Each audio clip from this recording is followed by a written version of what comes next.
Rights. Who set up your property rights? Who sets your property rights? Yeah. You're saying government determines what rights you have and don't, and without government, no one has any rights?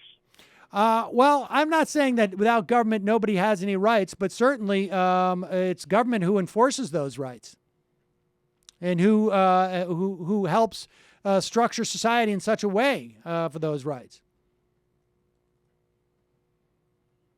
Right, but I mean, it is true that government currently may, in certain instances, defends property, although it also violates it as well. Right. But the fact that government I'm not denying that the government does many things which are useful. But I think it's a fallacy to say because government does X, only government can do X. Well, we don't need to say right? X. All right, so who is it that is without coercion going to defend your property rights? I hire someone and I say, if you defend me, I will pay you. People have security guards. There are mall cops. Okay, so I mean, so only wealthy people who can afford paramilitary groups get their property rights defended. Is that what you're saying? Now you're turning it into an emotional argument. Only no, rich people, I'm just I don't know saying why what you they said. would necessarily be so. Well, how am I going to pay for this paramilitary group to protect my property rights unless I have money? I mean, I want to protect my iPhone, but I don't have money to hire a security guard. Mm-hmm. Well, so should government provide everything?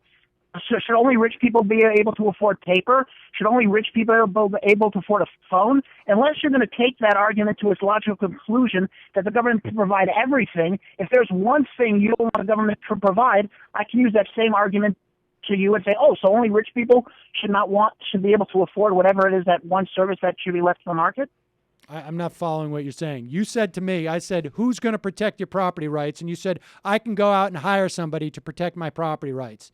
And I'm saying, well, what if I don't have the means in which to hire somebody to protect my property rights? How is that fair?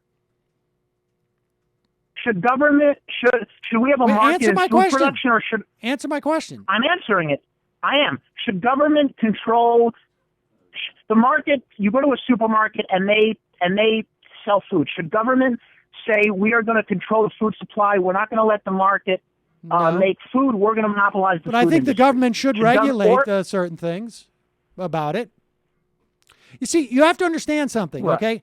I am not stuck in a rigid dogma. I actually look at the world and I respond to problems based upon some very broad notions of what I think will benefit the most amount of people in society. You are the one who has a rigid philosophy that says there can be no coercion whatsoever. And that's why you run into problems. That's why you can't answer my question. If property rights are so sacrosanct and you don't want government, you don't think government needs to be the only vehicle in which to protect those property rights, and you tell me that you can hire somebody to protect your property rights, I say to you, well, what about the person who can't afford to hire somebody, their own private police force for to protect their property rights? And your answer is what? Well, you have lawyers who work pro bono. You have charitable organizations. Look, it's not. So wait a second. Somebody comes to take my iPhone, and I say, "Hey, you can run away, but I'm going to sue you with a pro bono lawyer." Pro bono Blackwater. Pro bono Blackwater. Well, first of all, I think if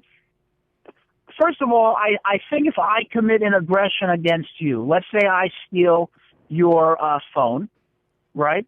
Yes. Well, you would be taken to court, and the. But wait a second. Who's taking you to court? What coercive power is going to make me go to court? Your phone, you would take. I'm not going to go to court. Huh? I took your phone. You want me to go to court? No. Make me. Okay, I'll make you. How are you going to do that? Huh? How are you going to do that? How am I going to do that? Well, obviously, against your will if you don't agree to it. How? How? How? Well, through the use of force. Okay. Well, I mean, because I got news for you. Guess who I got here? What? I've got my What do own you little mean? private Blackwater. Screw you, buddy. You got your what? Tell it to my paramilitary. You got your what? Tell it to my paramilitary. Sorry, I didn't hear you. Can you repeat it again? Yes, tell it to my paramilitary. The point is this: what you're talking about is feudalism, and I don't think it would be very fun for you to live in a feudal world.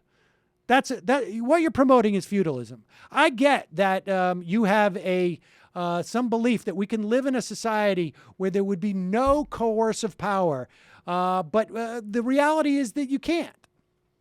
I mean, the reality is that you can't. But why do you think? Why do you think the government is going to give you justice? I mean, look at the recent Ethan I Couch think that the case. government This guy- sometimes gives you justice, and that's why a lot of times I argue for more justice.